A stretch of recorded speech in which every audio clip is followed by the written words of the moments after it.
Um, in this list, there are two lists. There's the first list, which says the following people should not take truma, and if they do, the truma is not valid. There are two lists. There's The this the list which second says the second list of five is that it says there are five people that cannot take truma, and if they do, their truma is not valid. Then it says there's another list of five who, if they take truma, they shouldn't lichatchila take it, but if they take it, their truma is a valid truma. And then after that, the Mishnah, in between those two, the Mishnah says that a cheresh shemedaber ve'eno shomea, that a cheresh who is deaf, but he can speak, if he takes truma, his truma is valid. He's not included in either list, strangely enough. And the Gemara is going to pick up on that. Now, in the first list of people who are not allowed to take truma, and if they do so, then even b'di'evid, their truma is not a valid truma. Within that list of five people are cherei shoita v'katan, a person who's a deaf mute, a person who's mentally unsound, and a minor. Now, the reason why a cheresh is included in that category has nothing to do with his ability to speak or hear, but rather the conception in the times of the Mishnah of a cheresh, a person who's a deaf mute, is that he's unintelligent due to his inability to learn or communicate with other people. And therefore, the deficiency has got nothing to do with his communication ability, but rather with the fact that we don't deem him with sufficient intellect to know what he's doing, just like a minor and just like a person who's mentally unsound. And so therefore, those three go together, that if they take truma, the truma is not valid because you have to know what you're doing, okay? So, but later the Mishnah says, but if he can speak, but he cannot hear, lechatchila, he shouldn't take truma, but b'di'evid, if he did take truma, his truma is a valid truma. So the Gemara suggests that even Rav Chisda will agree that that must be according to Rav Yossi the Rav Yossi. Why? Because according to the Chachamim of our Mishnah, if you can even be Yotzei, when a Cheresh who speaks can be Yotzei Kriyashma, so surely he should be able to be Yotzei taking Truma. Now, why, if he cannot hear, why is he in any way restricted? Why do we say lechatchila he shouldn't take truma? The answer is that you're supposed to make a bracha before you take truma. The bracha is only midurabanan, and if you didn't say the bracha before you take truma, the truma is still valid. But we want a person, according to Rabbi Yossi, he wants the person to hear his bracha, just like lechatchila Rabbi Yossi wants a person to recite the Shema and hear what he's saying, and he wants a person to read the Megillah and hear what he's saying. So Amar Rabbi Yossi b'Rebbi Bon, al korchech itmar dehida Rabbi Yossi, the taninan chamshisa kadmaisa v'lo tanisa imaim. He says, I'll prove it to you. He says, because in the list of the Mishnah, there are five people who are listed first that should not take truma. And this speaking cheresh is not listed among them. The only person that's listed among them is the non-speaking cheresh, who is deemed to have insufficient intellect. V'im mishum she'ein trumas and truma, v'hataninan chameshta achranaisa v'lo tanisa imahon. He says, and don't tell me that he's not in that list, because that list of five people, you're not even Yotzei B'di'evet taking truma, and whereas this person would be B'di'evet kosher, because later on the Mishnah lists five people whose truma is valid, and he's not listed among those people as well, but rather he's listed separately in the Mishnah. So therefore, Havisofach Meimar de Rebbe Yossi. So therefore, we have to conclude that the reason why he's not in either list in the Mishnah in Maseches Trumos is because he's only being listed according to Rebbe Yossi and not according to the Chachamim. In other words, according to Rebbe Yossi, who has this emphasis on a person being able to hear what he's saying, when he does a mitzvah, Rebbe Yossi requires him to hear what himself say, the bracha, at least lechatchila. But the Chachamim do not require it, and the Chachamim would hold that he's kosher even lechatchila, to take truma.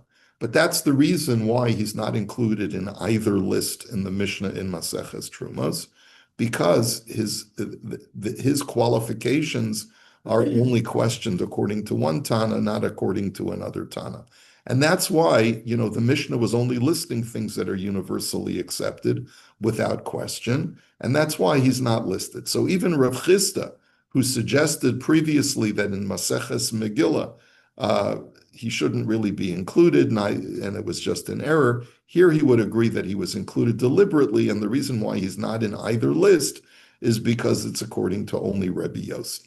The women are initiative. Women can be big truma. We'd have to go through the list, but I believe that a woman is kosher to take truma. Yeah, I believe so. I believe that a woman is qualified to take truma. What does the Mishnah in Truma say?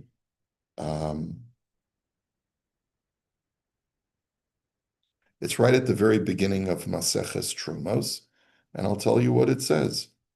Hold on. I don't think it addresses women. Let's see, Mishnah, Zroim, Trumos. Chamisha lo yitromu v'imtarmu ein trumas and truma. The following 5 should not take truma, and if they do, their truma is invalid. Hacheresh, v'hashoita, v'hakatan. Okay, v'hatori meshe'enu shalo, and a person who tries to tithe that which is not his possession. You can't do that. And nachri she'toram es shel Yisrael, and a Gentile who tries to tithe, even if he has permission, his truma is not valid. So he's not. So therefore, women are not included. Let's see, what is it? They can. A woman could. Yeah. Okay. So now let us go on, and let's go back to our discussion of the second issue that we talked about yesterday. The second machlokas between Rebbe Yossi and Rebbe Yehuda was, does a person need to be medakdek to be precise with the letters? So Rebbe Yehuda said you need to be absolutely precise, and if you weren't, you're not Yotzei. And Rebbe Yossi says, no, if you weren't precise, you are going to be Yotzei, right? So let's talk about what it means to be medakdek. What does it mean to be precise with the letters? Elu tzarich diktuk. The following things in Kriya Shema need precision of enunciation. Al livavecha, right? So we talked about that yesterday. The last letter of al is a lamed. The first letter of livavecha is a lamed.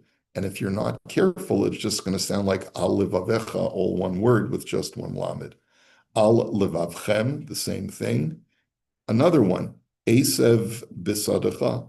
The word esev finishes with a vase, and the next word bisadecha begins with a base. It's the same letter, just one is hard and one is soft. And you therefore have to create a separation between the two. Esev bisadecha. Okay.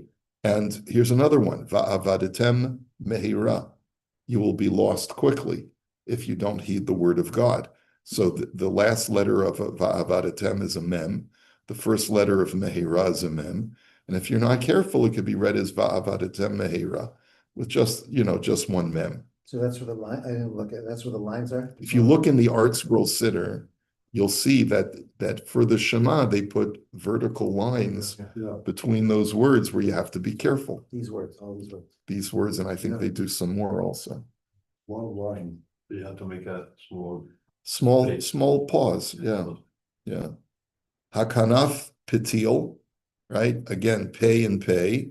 Eschem me'eretz, mem and mem. In all of these psukim, you have to create a small pause. And yeah. Yesterday, my shema took me a lot longer because I was really in my head there. But I was going to say that when you're in an average minyan that's moving along, fairly rapid pace. I was going to say, is it more important to slow it down and not worry about starting? Isn't there a merit to starting your Shemona Esrei, your Amida, together with the Tzibur? Yes. Now you're going to be behind, and you're not going to do that. So where do you weigh those two things out? That's an excellent question. It's an excellent question, and there's a little bit of an ambiguity in the poskim whether it's necessary to have to say Baruch Hu, that when you say Baruch Hu with the tzibur, do you have to start the blessings of Shema together with them? I maintain, and there are those who might not agree with this, but I maintain that the sole criterion of Tefillah b'tzibur is starting Shemona Esrei with the tzibur. And therefore, everything else is timed for that destination point. If your Shema takes 2 minutes longer than the rest, then you should start the blessings of Shema 2 minutes before. And then you just have to respond to Baruch Hu, right? Kaddish and Baruch Hu, even if you're in the middle of the blessings of the Shema, okay? The Gemara now mentions another place where you have to be careful. Rabbi Chanina b'shem Rabbi Acha, Asher Nishba, and Adoshem. Why is that? He says, because if you're not careful, the ayin and the aleph might be interchanged. Now, even though the ayin is a different letter from the aleph, it's even a different letter group. Do you know that there are 5 letter groupings? Are you aware of that? Okay. Depending upon the part of your mouth that pronounces the words, there are 5 letter groupings. They're the letters of the lips, that you need your lips to pronounce the word. So what are some examples? Bays, pay, your lips smack together when you say those letters. There are letters of the teeth, ta, ta, sa, sa, right? Letters that you use your teeth to help enunciate the letter. There are letters of the palate, which are, you use the tongue against the palate to pronounce the words like la, la, la, lamed. And then you have letters of the,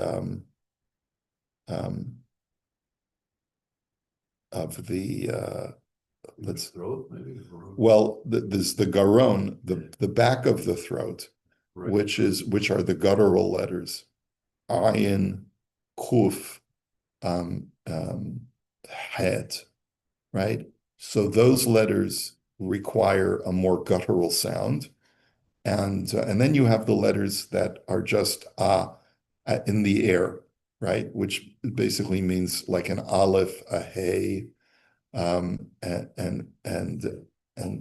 I think I don't remember yud. I think so, and wa, avav.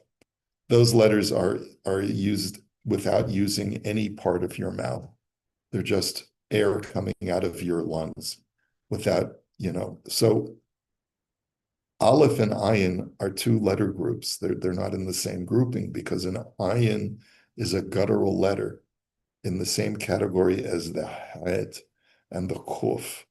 And we as Ashkenazim have lost over the centuries, have lost that pronunciation. So we end up pronouncing an aleph and an ayin the same way. However, Sephardic and Yemenite Jews, not all Sephardim are careful about it, but many are, that they do differentiate between the aleph and the ayin. And that's the correct way to pronounce Hebrew. We just don't do it properly because we just weren't raised with those guttural sounds. People who grew up in Arabic countries where the guttural letters are very much a part of the alphabet, Semitic, it's a Semitic language, so then they are trained to differentiate. But we who grew up in Latin countries, meaning countries where the language doesn't have the guttural sound, we've lost that guttural How ability. should it sound then? Ayin and aleph? Aleph, ayin. Aleph, ayin. Yes. Yeah, some Israelis, they're able to detect a nerve from an Israeli, Jewish Israeli, because the Arabs, they say, cannot pronounce the letter Pei. They say Bay, like Pesach, they say Besach. Correct, because in the Arabic language there is no hard P. There's the fa, the letter F, but there's no letter P. They say if you want to know if your driver is Arab or not, ask him to say you'd like to go for pizza and Pepsi. Okay, so he will say pizza and Pepsi because Arabs don't have a familiarity with the letter P. Okay, just like we don't have a familiarity with it. And it's by the way, the history of this is a bit of a mystery. Linguists have studied the origins of language, and they can't figure out why the Arabic language has such rich differentiations of sounds that are made by the mouth, but the P never formed. This is just one of those mysteries of language. Um, so yes, it's true. There are deficits of sound in every language, but in those who speak the Latin languages and Anglo-Saxon languages, we have a deficit of any guttural sounds. So Hebrew, being a Semitic language, has guttural sounds, but we don't pronounce them properly. So the word nishba, Adoshem la'avosechem laseis lahem, really should be nishba, not nishba. Nishba. Okay, like you say Yaakov. So how did Yaakov become Yankel or Yankel? How did that happen? How did the name Yaakov become transposed as a nickname to Yankel? Where did the N come from? The answer is that it's really Yaakov. And so there's a stricture, a closing off in the back of your throat, which to an Ashkenazic ear sounds like the letter N. It's really not the letter N, but it's close to it. And that's why Yaakov became Yankel. How did Aza, which is the name of the strip in Hebrew, how did it become Gaza in English? The answer is because it's written with the Hebrew letter ayin or the Arabic letter ha, ra, ra. It's actually more of a ra is even more than an ayin in Arabic. And the Arabs have two-letter ayins. They have a soft ayin, ah, and they have a hard ayin, ra, which sounds almost like a G, like a soft G, ra, in the back of the throat. What would they call Gaza? That's how you spell Gaza, Gaza? Gaza, and so Hebraists say Aza, Ashkenazi Hebraists say Aza, and the English people who listen to Arabs don't know how to say Gaza, so they call it Gaza with a hard G. Okay, so enough lessons for today. So therefore, when we talk about letters that you have to differentiate, Nishba Adoshem, Nishba Adoshem. You have to differentiate between the Ayin and the Aleph as well. At least make a pause between it so that it doesn't sound like Nishba Adoshem, all one word. That's the point. Now, so if you look at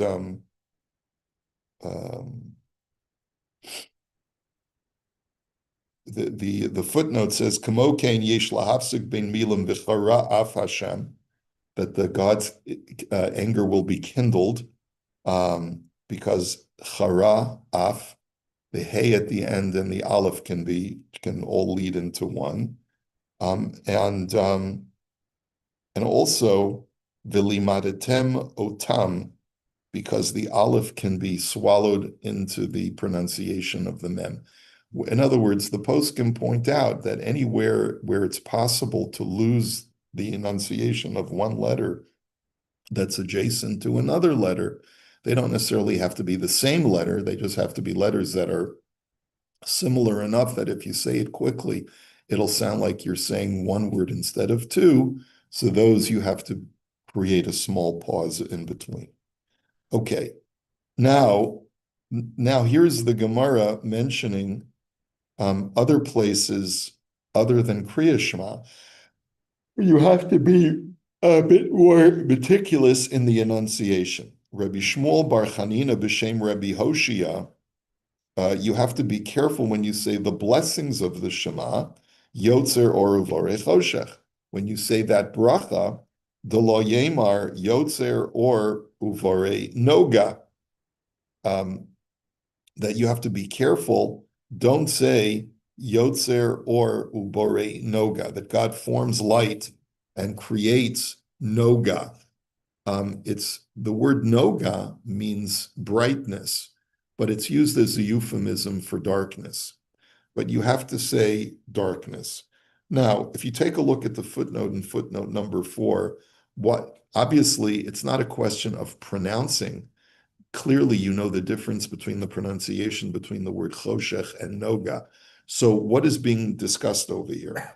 He says this bracha was fashioned after a blessing that appears in the book of Yeshaya, Isaiah, chapter 45, Yotzer or uvorei choshech oseh shalom uvorei ra. That God forms light and creates darkness. God makes peace and creates evil. And we say Boreas Hakol, that part we do change from the original pasuk because we don't want to talk about Ra in the course of our prayers. Bibavli, hispare shekashem shebesiyim habracha ein omrim oser shalom uvorei ra kaloshon pasuk. So the Talmud Bavli over here explains that just like we euphemistically change uboreyat hara to uboreyat hakol, so ella omrim b'mokam zoboreyat hakol kidei lo lahazkir ra, because we don't want to mention evil in the course of our prayers. Kacha yamakom lomar shaf b'tchilas habracha lo nomar yotzer or uvorei choshech k'loshen hapasuk. The argument was, let's be euphemistic at the first part of the bracha also. Instead of saying yotzer or uvorei choshech, that God forms light and creates darkness, let us say that God forms light and creates brightness as a euphemism for darkness. Hoel v'hamila choshech mishameshes litziyun sar v'golus, because darkness is a way of describing negative periods in Jewish history, right? Ella uborei noga sheyakinu lechoshech b'loshon nikia. So the word noga was typically used to euphemize darkness. Okay, mishum kach utzrach kan Rabbi Hoshia lahashmiya shalamrot ken yesh lomar uborei choshech. So therefore, Rabbi Hoshia is coming over here and to say, despite the fact that euphemisms are sometimes used, don't euphemize darkness, but say it explicitly. Habavli mefarish tam adavar. So the Talmud Bavli explains the reason. Mishum shechachamim tiknu lahazkir midas laila b'birchas kriya shema shel hayom umidas hayom b'birchas kriya shema shel laila. The reason is because the rabbis during the morning Shema wanted us to remember darkness, and during the evening Shema they wanted us to remember daytime. That's where we say the bracha of Hama'ariva Ravim, which talks about the division between day and night. Umavdil ben yom uvein laila, that God separates between day and night. Kidei lahotzi miliban shel elu hamaminim shekol echad bara sa'or ve'el acher bara sa'choshech. This is to remove any thoughts of dualism from a person who is praying. What do we mean by dualism? If you read my upcoming article in the Chachmei Lev, I talk a lot about dualism, which was a very big issue in the time when the Gemara is being written. Zoroastrianism is a dualistic faith. It believes in the God of darkness and the God of light, the yin and the yang, and so forth. So when the rabbis put together the prayers, they wanted to make sure that we're praying to the same God at night as the God during the day. So therefore, they mentioned that God is the God of both light and darkness in the morning, and he's also the God of light and darkness at night. So whoever's praying knows that we're praying to the same God, the God of both dark and lightness. So that's the reason why, even though there would be value to euphemizing, we don't euphemize the word darkness because we dafka want to mention darkness during the daytime. Okay, we'll hold it here for today. Sorry about the technical difficulties. We'll pick it up in Yerushalmi tomorrow. Take care, everybody.